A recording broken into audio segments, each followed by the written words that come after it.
Olá, queridos amigos telespectadores da Rede Século XXI. Está começando o programa Eclésia. Eu sou o diácono Eric Módulo. Com muita alegria, nesse horário, a gente se encontra para conversar sobre algum assunto relacionado à doutrina da Igreja Católica. O programa Eclésia é um programa de catequese. Aos domingos, 19 horas, nosso programa está sendo exibido agora.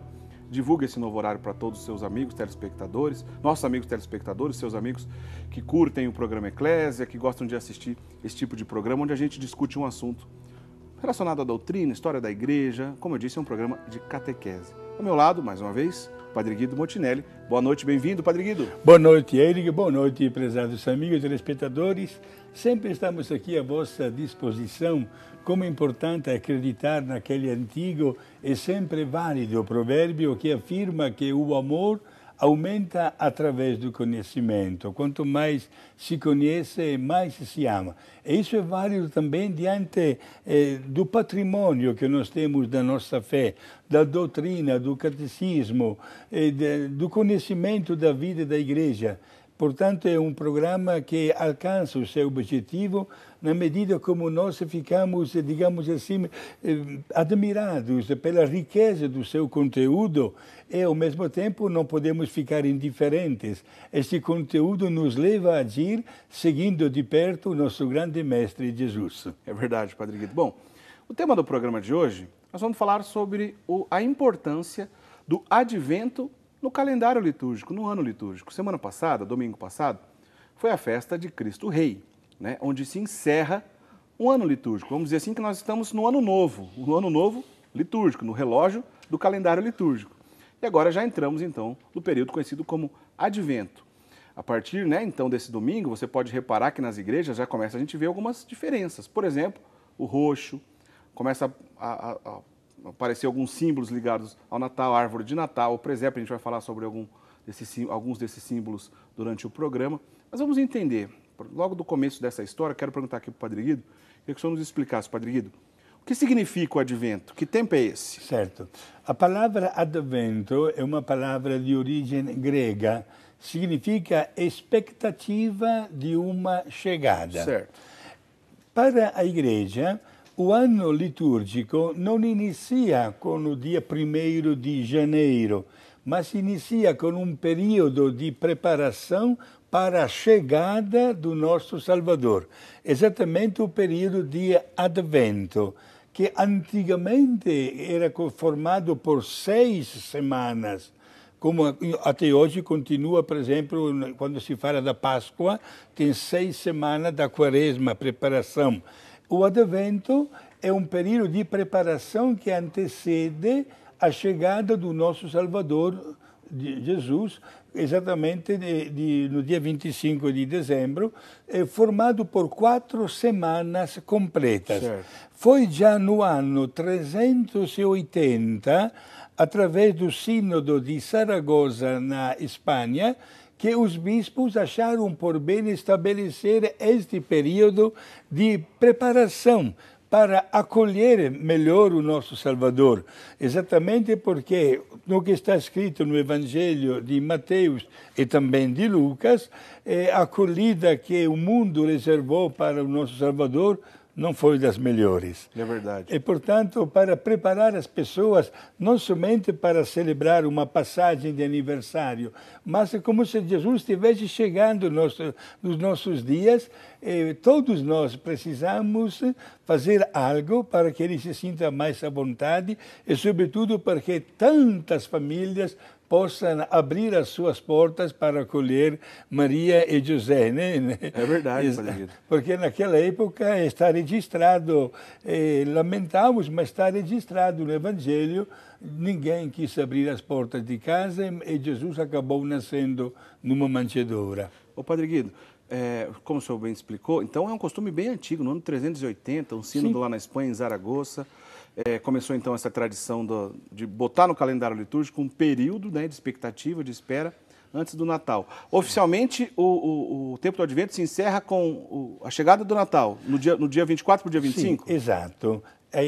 Naquela noite santa, entramos no período de Natal, certo, né, que vai do nascimento e comemora também a antiga festa da circuncisão de Jesus, certo. e termina com os presentes dos Reis Magos.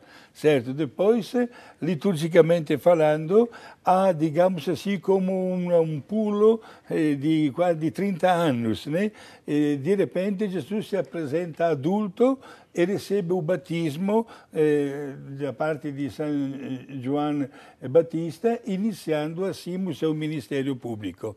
Portanto, são aquelas semanas do final do ano que nos fazem viver e vibrar de alegria pelo nascimento do nosso Salvador. Agora, Padre Guido, até disse agora há pouco, né, que a gente começa a ver algumas diferenças nas nossas igrejas durante esse período. Vamos conversar sobre alguns dos símbolos que a gente vê. Daqui a pouco o senhor explica para a gente o que é a coroa do Advento. Vamos falar também sobre o presépio. Mas o roxo aparece na liturgia, né? O roxo, com exceção do Domingo Gaudete. Sim. Depois o senhor explica para a gente isso aí, o que é. Mas em relação ao roxo, eu queria perguntar para o senhor o seguinte. Assim, também o roxo também a gente se encontra na Quaresma. O tempo do Advento, com esse clima na liturgia e tudo mais, é um tempo de tristeza ou não? Que chegada é essa que a gente está aguardando? Agora, a expectativa para a chegada de uma qualquer pessoa gera única e exclusivamente alegria. Certo. Okay. No caso específico de Jesus, não gera tristeza, gera, claro, tanta alegria, mas ao mesmo tempo a igreja coloca uma pergunta na nossa frente. Por que está chegando Jesus? Por que ele veio no mundo? Porque as coisas que estavam acontecendo no mundo não batiam com o projeto de Deus. Certo. A humanidade acabava afastando-se cada vez mais. Na história registrada no Antigo Testamento, nós notamos centenas e centenas de grandes santos que Deus mandou no mundo, profetas, juízes, pessoas que suplicavam o povo, gente, não é por aí, vamos mudar um pouquinho o nosso caminho. Mas a indiferença reinava, né? E muitos profetas acabaram, inclusive, mortos de uma maneira violenta. Mas a grande bondade e a grande misericórdia, se assinou muito bem que domingo passado terminou, né, o ano litúrgico com a festa de Cristo Rei, e o Papa encerrou, fechou a porta santa. Né? Terminou também o ano da misericórdia, jubileu, exato. A grande misericórdia de Deus fez com que enviasse o presente mais bonito que podia para a humanidade, o seu mesmo Filho. Por isso, gera alegria a chegada e nós nos preparamos, mas ao mesmo tempo nos questiona. Por que está vindo? Porque o povo não se comportava, e até hoje é a mesma coisa, né? Não se comporta bem. Por isso que a cor roxa é a cor da penitência. A melhor maneira de comemorar a vinda de Jesus não é aquela de fazer uma troca de presentes, inaugurar uma roupa nova, um prato diferente na mesa, etc. Mas a mudança da nossa vida. Isto é, fazer com que sejamos todos nós capazes de modificar um pouquinho a estrutura da nossa vida espiritual para o melhor. Certo. E não esqueçamos, Eric, né, falaremos do presépio, né? Não esqueçamos que se de um lado Jesus recebeu a visita dos pastores, que estão no presépio, não esqueçamos que o rei Herodes irá matar depois todos os meninos de 2 aninhos para baixo, pensando de incluir também no mesmo Jesus. E esta situação se realiza de uma maneira concreta também nos dias de hoje, quando talvez o consumismo pega o lugar da vida cristã. É verdade, é um problema, isso é um perigo, né? É claro que ganhar um presente não tem nada demais. Você ficar contente com um presente que ganhou, uma roupa nova, não tem nenhum problema. Agora, a importância que se dá a isso, né? Ou tirar o culto correto ao nosso Senhor Jesus Cristo, ao menino que nasce, etc. E substituir por essas coisas fúteis? Não, claro que não, aí não temos um problema. Agora, eu falei correto aqui, Padre Guido? Tem uma exceção mesmo? Na Quaresma ou no período do Advento, que usa roxo. Existem essas exceções de domingo que tem o róseo, como o gaudete que eu estava dizendo? Exato. Gaudete é uma palavra latina que significa alegrai-vos. Certo. É exatamente o terceiro domingo do Advento, onde os sacerdotes, inclusive, podem usar os paramentos cor rosa. Certo. Ed é chamado em língua latina gaudete, alegrai-vos. E já passando para o período que antecede a Páscoa, período da Quaresma, no quarto domingo da Quaresma, é chamado o domingo letare. Letare, em língua latina, também significa alegrai-vos, porque a vossa redenção está próxima diante do sacrifício de Cristo, que irá, inclusive, vencer a mesma morte com a sua vitória triunfal, com a sua gloriosa ressurreição. Por isso, a Igreja estimula a vibrar de alegria por esses dois grandes eventos que marcam a história da nossa redenção. É por isso que a liturgia, então, substitui o roxo pelo róseo, né? Sim. Muito bem. Ô, Padre Guido, agora o senhor poderia destacar para a gente, o Advento permite que se destaque algumas figuras, sejam bíblicas ou históricas, relacionadas ao próprio Advento? Sim. Por exemplo, no Antigo Testamento, nós temos o profeta Isaías. O profeta Isaías, o maior dos profetas, o livro dele é de 66 capítulos. Porém, já no capítulo 7, olha que o profeta Isaías viveu mais de 600 anos antes de Cristo, ele já profetiza que uma virgem irá ganhar um bebê. Certo. Nossa Senhora, capítulo 7, versículo 14. Depois ele, no capítulo 53, narra do sofrimento íntimo de Jesus e também físico, entre aspas, toda aquela narração do sofrimento dele, de Jesus, é relatado na Sexta-feira Santa, na liturgia da Sexta-feira Santa. Certo. E no capítulo 62 e 66 já anuncia a vitória total de Cristo. Portanto, o grande profeta Isaías é citado como uma pessoa bíblica que anuncia o mistério mais importante da história, que é da redenção através da presença do Deus homem junto conosco. O livro de Isaías, Padre Guido, só abrindo um parênteses aqui rapidinho, como o senhor está dizendo que tem tudo a ver com a gente está conversando aqui sobre o Advento, o livro de Isaías, é possível afirmar que tudo que está escrito no livro dele foi o próprio Isaías que escreveu ou outras pessoas colaboraram, Padre Guido? Eu estava quase pensando, vai ver que ele que vai me fazer essa pergunta. Tem razão. É porque se trata talvez até de 3 profetas com o mesmo nome. Inclusive, me parece que é a Bíblia de Jerusalém que apresenta Isaías 1, Isaías 2 e Isaías 3, né?